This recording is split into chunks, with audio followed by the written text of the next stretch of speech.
Welcome to 30 Days. It's that time again for day number 23 with Starcraft Wings of Liberty Beta here on Quad V. Today, in day number 23, we have Drewbie versus DIMAGA, the Ukrainian versus the Canadian, as Metalopolis, which should in fact be interesting. I'm really curious on what these two players are going to be throwing against one another in the next couple of minutes, but I'm sure that you yourself are waiting, very, very keenly on to figure out what is going on here. As my PC seems to have slowed down a little bit here. Come on, little guy. Push! Push! I can see the head!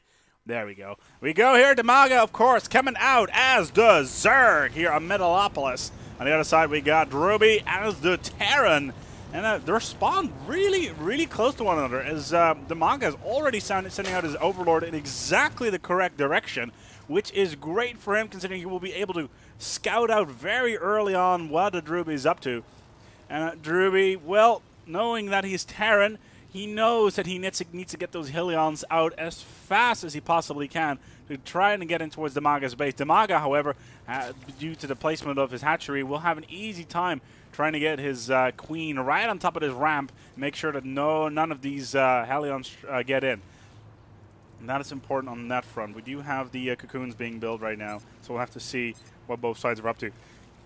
But both sides, no, not really doing anything. We have DIMAGA just getting ahead in the APM and all that, but it's really not information that's really relevant at this point. And Drewbie, well, he's just happily getting his SCVs underway. And so, let's see, are we seeing? No, we don't see a pool just yet. We'll see here. A 14 pool, I'm going to guess, with this drone right here. It does appear to be... No, he's actually going to use that to scout out. Or maybe rush in a second hatchery. Well, no, not just yet. But he is slowly getting forward now as well. Trying to get on towards that 14 pool. And building up his units. So far, though, DIMAGA still moving out with his Overlord. He knows where to find Drewbie. But he won't be able to scout him out just yet. The SCV is actually going... Drewbie does not realize... Ooh, we have a hatchery right on top of the... ooh, that's a very fast hatchery right on top of the high yield. That is ballsy, to say the least. Plopping that hatchery down right there. That is very, very, very early, and that will stretch his economy out significantly. He's already getting his queen up, though. He needs to get that soon. He's already got his first pool being built in the back. Nice placement there. We'll be able to use his, be able to defend early on. But now it's just a question whether or not this SCV will realize, if Drewbie realizes that there is in fact a pool up here. And no, he doesn't. Complete. That is a little bit annoying for him. He's already got his barracks up as well as the orbital command ready to rock and roll. And he's got himself a nice little mule being called down already. So he'll be able to get those extra minerals really, really quickly. He's already building his first factory, so expect those Helions to come out. And there's the queen that I was talking about earlier. Queen is coming out. It's a little bit slow, though. Let me see if I can find a fix on it. Where is he building the queen? He's not on the second hatchery, but he's already starting to build a lot of drones there, as you need to very, very early on in the game. But that queen needs to get out on towards this... on his ramp as fast as he can, getting those creep tumors out, because those Helions are not going to survive very long versus, or the Zerglings are not going to survive for very long versus the Helions. They'll just get fried where they stand, which is very problematic for the Zerglings. As, let's see what we're up to. Factory, Helions, go, go, go. Not being built as yet, as we have metabolic boost being researched already. It will make those Zerglings a lot quicker. As the factory is actually... Ooh, they're putting the reactor on towards the factory. Is he going to actually go for double Helions? Yes, he will. Double Helions being popped up. We'll be able to build a crap ton of those very, very early, but he still has not scouted out this second hatchery and the queen on the high yield. And that could be his undoing. You know, he simply does not know that it's there, and there's already queen up here. Getting those creep tumors up on his RAN will make it even more easy to defend.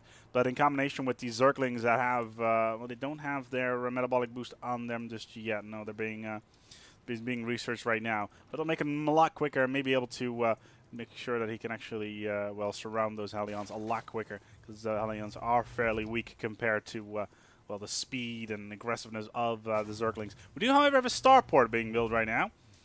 Let's see where it is. It is right here. as I was looking at it, very, very straight on. And he's already got himself a command center being built, and 2 more barracks at least. No, he's just deploying his barracks right here, leaving the ramp for what it is. But the Helions are coming out now. Where is he going to move these all out? Moving towards... No, he's just switching sides. Right on top of the reactor. So now 2 medevacs, perhaps, or Vikings? What are we going to see? He could go for Viking. No, he is going for Vikings. That is interesting. He's expecting Mutalisks. He is, in fact, expecting Mutalisks to be used because, well, Vikings did get nerfed slightly in the latest patch, making their ground attack a little bit less powerful. We do have our hatchery being morphed in towards a lair, so that'll make that will make this this base even more powerful. With more eggs and everything else about to be plopped out, and we have 2 queens actually here as well. That is curious. Oh wait, well we have this Elion's figured out where it was. Oh, look at all these Zerglings. They're right on top of the base here, and we do have a spine crawler now as well as this queen. But these Zerglings were a little bit too much. Let's see how many units he did lose. We have 26 of SCVs versus 27 drones, and we have, however, a Spire being queued up right now by DIMAGA, who's looking to make his... Well, he's got a lot of... well, he's got 40 Zerglings already. That is a significant force right there. And he's building pneumatic carapace as well. Carapace, my apologies. That is interesting. Maybe he'll try to go for ventral sacks later on and try to drop units in the base. But we have these queens. Yeah, they're trying to take down these Vikings as they stand. As they do get away. And make sure that these overlords do not perish around that area. We have Marauders being built now as well. They'll do nicely if they have that concussive shell upgrade on them. Let's see, we have more reactors as well as a tech lab being built up. So maybe more Marauders and this reactor. We're building a tech lab and a reactor being built on both. So I'm going to guess that these factory and the barracks are going to switch around shortly, unless he's going for siege tanks. But yeah. More Vikings now coming out. As we have flyer weapons as well as an evolution chamber, infestor pit being built as well. Look at that, 3 queens. 3 queens to defend versus those Vikings. That is significant right there. Those Vikings, they are there, and the queens are moving forward. Let's see whether or not these Vikings... Oh, they are on the ground. They're not going to survive very long versus those queens. There we go. Oh, this queen actually managed to survive very, very quickly. And actually managed to take down these queens. Nice micro there. As they did get... they used transfusion. As the Vikings get away with no kills whatsoever and losing 2 of the Vikings. So his rating so far is not going too well. Not going too well so far for Drewbie. As DIMAGA's micro is a little bit overstretching, and he's building creep tumors everywhere, making sure that those queens can move out very, very quickly if they need to. He's got himself an infestation pit, and although he does get scanned out now, and there's another queen, as well as a baneling nest. And we have a lot of Zerglings. How many Zerglings do we have? That's a lot. That is a significant amount of Zerglings. Are they going to morph them all in towards banelings? That would be interesting. We still have this high yield being plowed out by DIMAGA very, very quickly. And we have these Mutalisks coming around as well. Just scanning around, see what they can find. But these Vikings are there as well, so these muties won't survive very long. Well, that's the Mutalisk down. As the Vikings continue to patrol, but in the meantime, we'll have to see what is going to happen. We have combat shields and stim packs, so expect a full infantry army here from Drewbie. Those stim packs on the Marauders. Well, he's not got concussive shells just yet. It's curious. You'd think they want to do that, but he's got a lot of barracks. A lot of barracks indeed. And there we go. Ventral sacks being researched now. On towards the hatchery. And the lair even. Maybe... Oh, we have corruptors as well. Will we see broodlords? Will we see broodlords? I don't think we will just yet. But does that means a greater spire, doesn't it? I think it does. Where's that spire? Where's that spire? Oh, there it is. That's being morphed into a greater spire right now. So expect those brood corruptors being changed in towards brood lords very, very soon. Because that is, at this point, is the goal of DIMAGA. Meanwhile, we have another command center being built by Drewbie. He's looking to expand his base. Although, hello, there's Zerglings there. I don't think those Zerglings are going to survive very long, and he's actually running them away. Ooh, Ultralisks! We have Ultralisks being produced now. Ooh, Ultralisks. Would he dare? Would he dare drop Ultralisks in the base? How many does he have right now, then? And he's got 5 queens, 4 corruptors. So, yeah, and he's morphing into towards brood lords. Was to be predicted, as well as 3 banelings now. There's Helion's going right now, and he's finding this hatchery already. So we should not have much issue trying to take that down. But we have a significant army. Oh, look at that. Those medevacs will have no issue healing up all of these units. The creep tumors do go down. Where are the Ultralisks? There are the Ultralisks. See a large amount of troops. Look at all that creep. That is a lot of creep. Where are the Ultralisks? So there are the brood lords. And they'll have to meet up with the rest of the units. There is another queen. But Ultralisks versus infantry will be very, very strong. You should have no issue trying to get that out. We have the Ultralisk cavern is now going for plating as well. So just making sure that those Ultralisks are even stronger than they already are. Because they are walking tanks. They are the mammoth tank of Starcraft. Ooh, we have this Marauder drop in the back of the base, trying to go after these drones as fast as he can. Let's see if whether or not these queens are going to move in. Yeah, there is. No, we haven't. Oh, the Ultralisks actually moving in.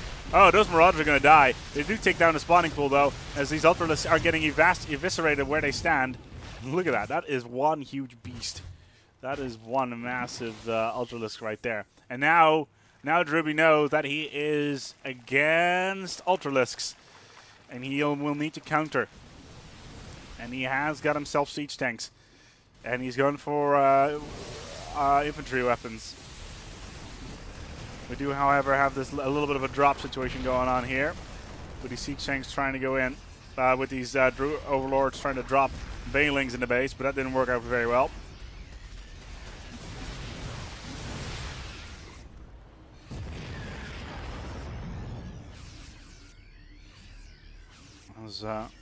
Do we have an infested Terran in there?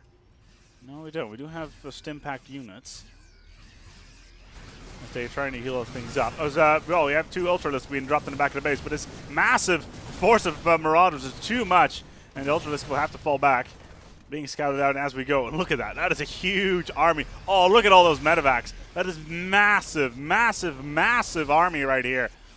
I should have no issue trying to counter anything that comes their way. As, this army will no doubt go around and try to take out as many expansions as they can, as these medevacs are all over the place, healing up units as they go. As we have 4 or 5 Ultralisks, as well as an Infestor. But as Infestor versus that siege tank. Does he have siege tank? No, he does not have siege tank technology just yet. And he's going after this hatchery, so it's not going to survive very long.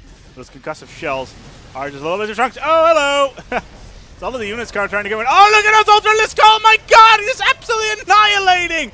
Absolutely annihilating everything that is there! Oh, wow! As that massive damage comes in from the Ultralisks, as all of the units try to get in, and a huge amount of the infantry does go down. Look at that damage those Ultralisks did. The Marauders are still too strong though, with all these medevacs in tow. But wow, they cut through that line like nothing. Impressive work there with those Ultralisks, even though there's only 5 of them. I did manage to do massive damage towards the troops, and now it's just these medevacs remaining as they evac, or should I say medevac, their troops out of there. Look at those Marauders. They have no health remaining. And there come the Corruptors. And they're not doing anything as the Zerglings are going to finish these units off. But that was ridiculous. ridiculous to say the least, as we have more Ultralisks now. And once again, in combination with those Brute Lords, should not have any issue trying to take down these units. But it were frenzied Ultralisks that they were up against.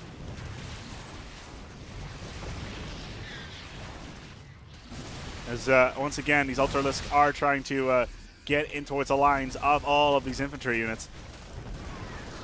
As the Zerg has returned. The Brute Lords are just casually getting in there. They need to get the Infestors in towards that Viking. The Viking do go down. As again, the Ultralisks are just absolutely slashing through the ranks here, having no issue whatsoever taking out all of these Marauders, and the Zerglings do the rest. As all of these units are getting absolutely torn apart by DIMAGA, whose Ultralisks are just too much, and who are cutting the base to bits with these Corruptors and Brute Lords in tow. And it's just these medevacs. Yeah, Drewbie calls good game. Cannot hold the onslaught of the go against the onslaught of the Brute Lords combined with the Ultralisks, as well as that massive army of infantry that he lost early on. Really did him in for, as those frenzied Ultralisks were just too much to handle, as they cut through anything that were in their way very, very, very fast.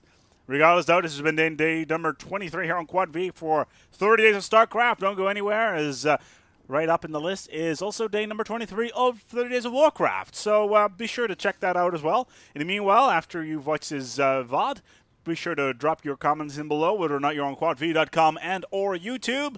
And I'll be looking forward to see your feedback very, very, very shortly. In the meanwhile, though, if you don't go and watch Warcraft, that's fine by me. But if not, well, I'll see you tomorrow. Everybody, good night.